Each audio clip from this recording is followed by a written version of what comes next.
Hello everyone and welcome back to another AFK journey video. In this video we're going to be going through the top teams for SKYCLOPS. So the overall top team has been done by my guildmate, getting almost 96 billion damage, which is absolutely crazy. Using a Harak team, no Talene is used in SKYCLOPS anymore because Talene has the anti-synergy with Harak and Harak is just the better option to be running. So I'm going to show you the formation and then we're going to get into the replay. We have a lot of teams to show, by the way, today. So for example, if you don't have Harak, just stay tuned. We will go over that as well. So main Fresser in front of Harak as always to give him the energy recovery, resonating swirl on Harak, illusion up in the front to be devoured first. We have Lily May as a secondary damage dealer and then buffs from the Smokey and the Mikola. Let's go ahead and take a look at the replay.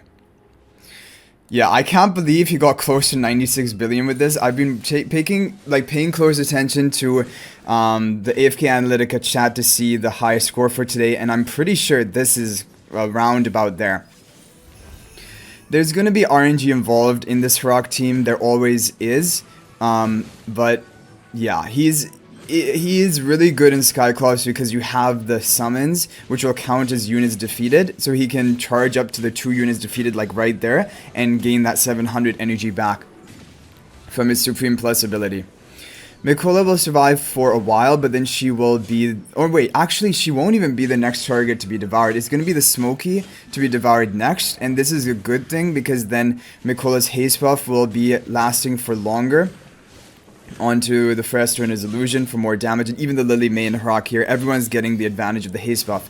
Smokey is going to deal all the damage he can with his blue aura, and when that fades, then Harak is going to devour the Smokey, which is really good, like, timing pretty much. Already up to 67 billion damage, which is completely crazy. 40 seconds left, and devour the Smokey. And just quickly clearing all of the summons. It's crazy when Harak is fully ramped up with his attack, how with his ultimate he moves from one enemy to the next enemy to the next enemy, just destroying everything with his crazy multipliers. Especially in PvP, it's really like oppressive. Okay, and this is gonna be over 80 billion with 21 seconds left. And the only thing that really like stops him here is that the summons take a while to clear, but not even. Harak clears them so quickly, way quicker than any hero can. Like, normally Talene is the one who has to clear these summons. But yeah, she doesn't clear them nearly as quickly as Harak does. His damage is just through the roof. It's pretty insane. Okay, so that is almost 96 billion damage. Very cool. So now I'm going to show you the team if you don't have Harak, and I want to see if the grouping ends up being better of the team. Okay, this is good. Yeah, so okay, that was the pro. So Shakir is actually going to be able to buff up Smokey from this positioning. So this positioning is going to be optimal for some people, and the other positioning can be better for some people. But yeah, this is looking a lot better for...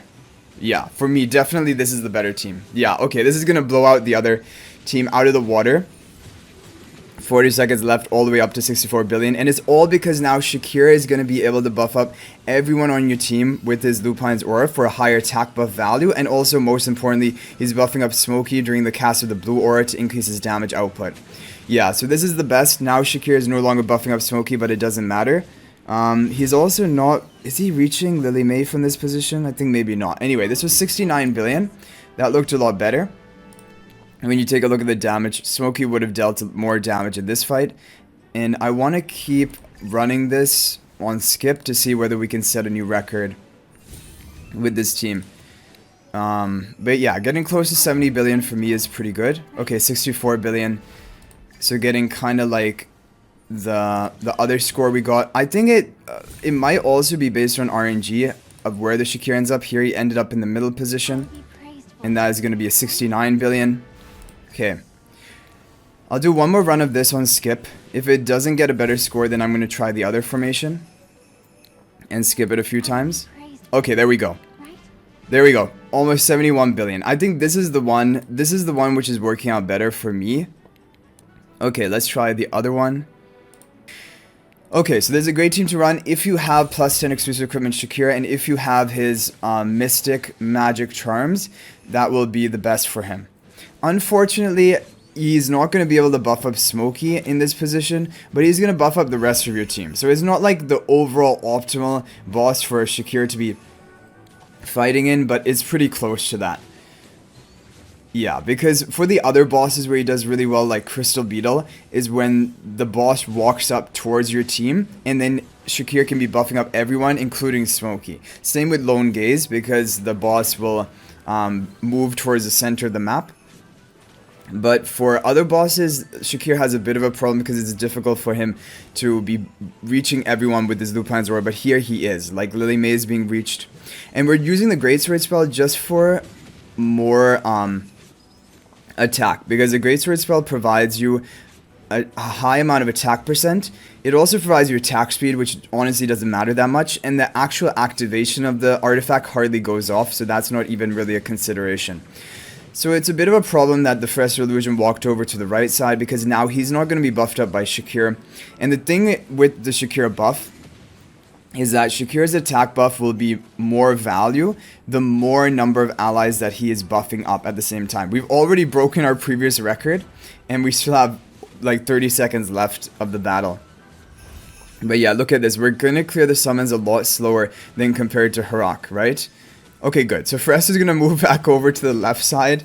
I'm happy about that because we want Shakir to be reaching everyone with his Lupin's Aura buff. Okay, we're over 60 billion, which is not bad. 15 seconds left.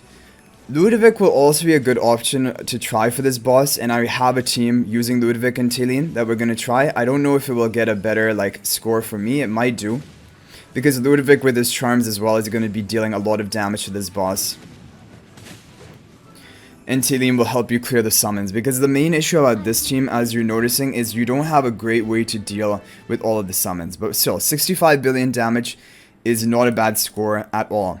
Now we're going to show the final team, which is a Ludovic team. The main Fresser in front of Talene, Illusion in the back, with the Verdant spell, because Verdant spell will give haste to your supports like Ludovic, so that he can cycle his skill 1 active, the HP per second damage, more frequently for his damage. And Talene, it will give Talene energy recovery because she's a mage. So we'll go ahead and run this team one time. We can run it on 3 times speed.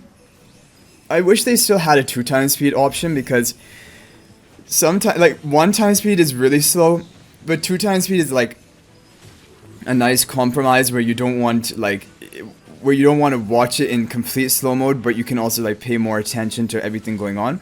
Either way, the positioning of everything is everyone is in the middle, all being buffed up by Mikola, apart from Ludovic, who is not quite reaching in the middle from here, and Smokey is not, but it still is fine. And 17 seconds left, we already got over 60 billion damage.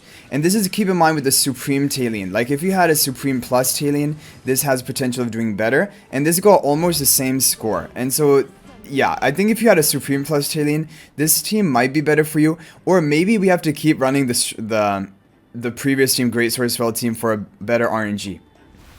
But when we take a look at the damage output of the Ludovic team, I want to see the damage chart.